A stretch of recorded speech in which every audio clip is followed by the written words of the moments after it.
একটা সময় বামপন্থীরাই জাতীয় পতাকা হাতে নিয়েই থাকবে, আর তো কোনো দলের কিছু নেই, তারা তো সব কামাতে ব্যস্ত।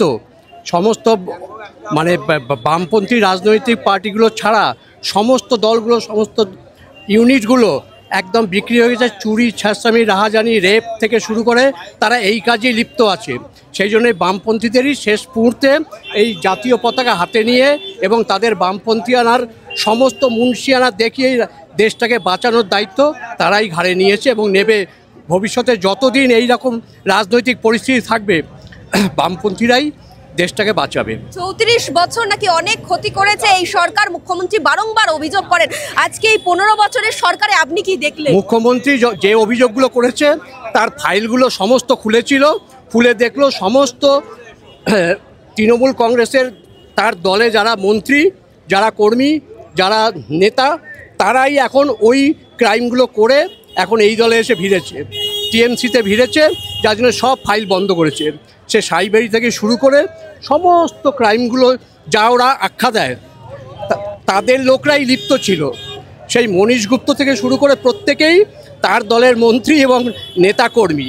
সেই জন্য কাউকে আজ পর্যন্ত বামপন্থীদের কোনো জেলে পাঠাতে পারেনি, চেষ্টা অনেক করেছে।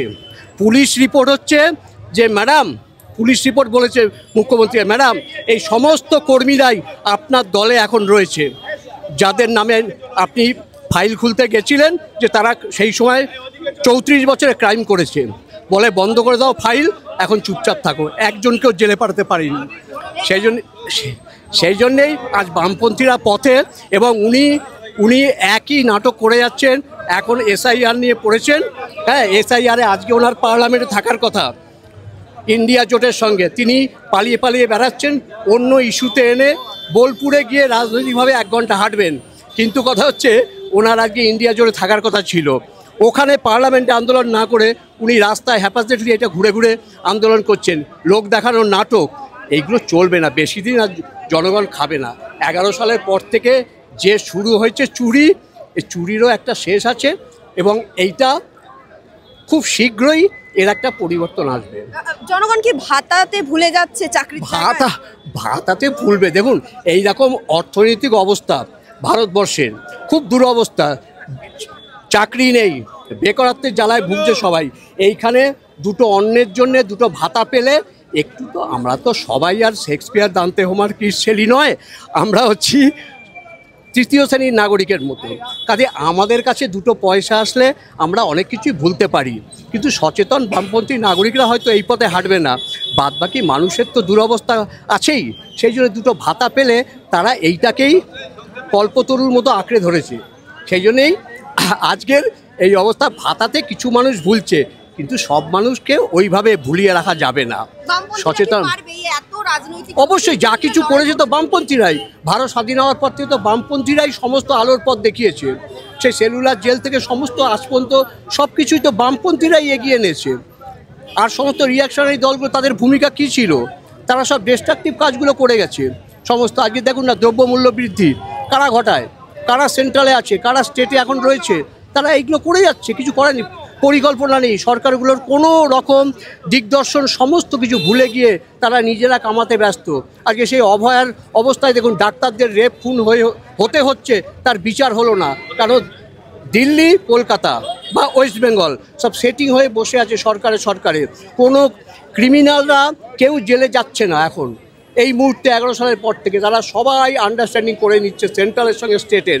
সেই জন্য এখন কিছু বলা যাবে না। এখন শুধু একমাত্র আমরা রাস্তায় না নামলে, বামপন্থীরা রাস্তায় না নামলে এর কোনো সুরাহা হবে না। আচ্ছা, এত তো চুরি দুর্নীতি হচ্ছে, তাও তো 21শে জুলাইয়ের মঞ্চে ভিড় কমছে না। না, ওটা কমবে না। যাদের কোনোদিন 3 পুরুষের কোনোদিন ওই মেম্বার অফ পার্লামেন্ট হওয়ার কথা নয়, 37 নম্বর বাসরুট বন্ধ হয়ে গেছে, জানেন তো? কি জন্য বন্ধ হয়েছে?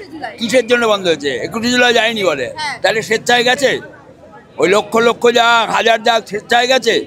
কালকে দাসপুরে কোঅপারেটিভ নির্বাচন হয়েছে, নো হেয়ার হয়ে গেছে।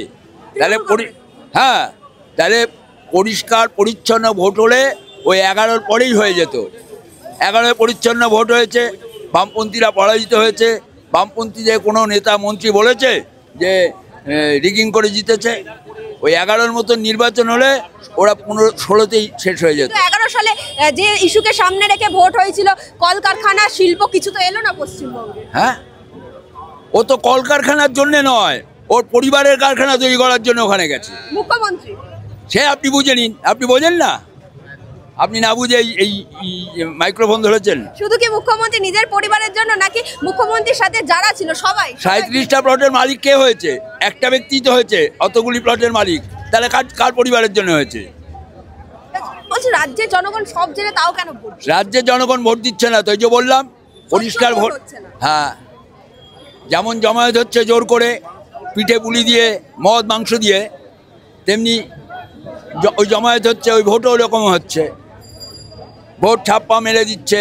পৃথিবীর ইতিহাসে এরকম কোনোদিন কেউ শোনেনি যেখানে কাউন্টিং হচ্ছে সেখানে ছাপ্পা হচ্ছে। ব্যবস্থা নিয়েছে ভারতবর্ষের সরকার। হ্যাঁ, কত ব্যালট পেপার তো বাইরে রাস্তায় পাওয়া গেছে, নিয়েছে ব্যবস্থা কেন্দ্রীয় সরকার।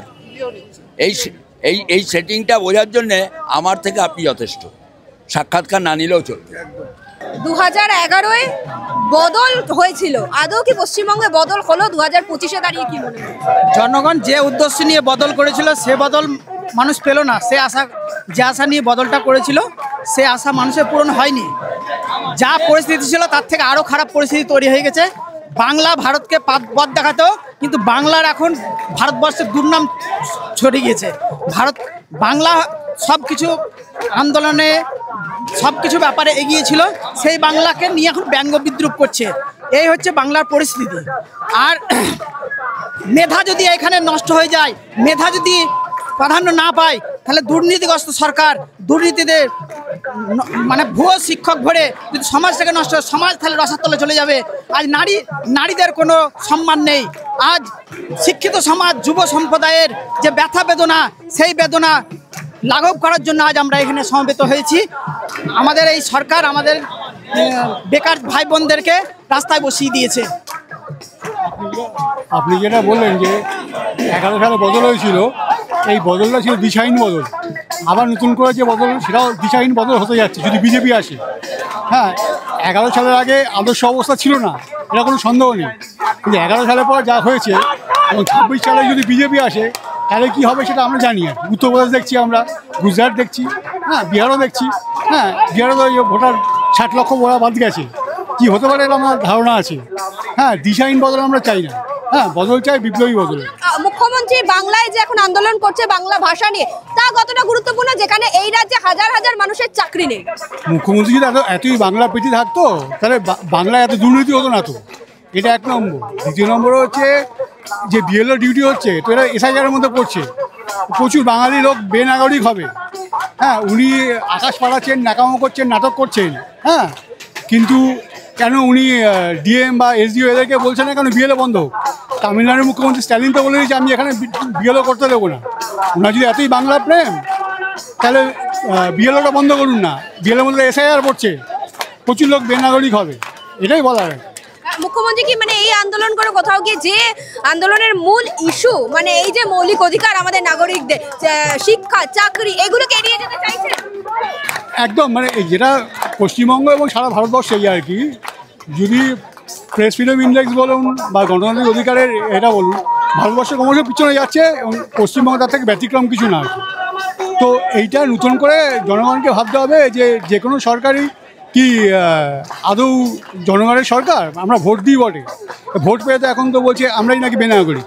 হ্যাঁ, এগুলো ভাবা উচিত, নতুন করে ভাবা উচিত। এটা একটা প্যারাডক্স।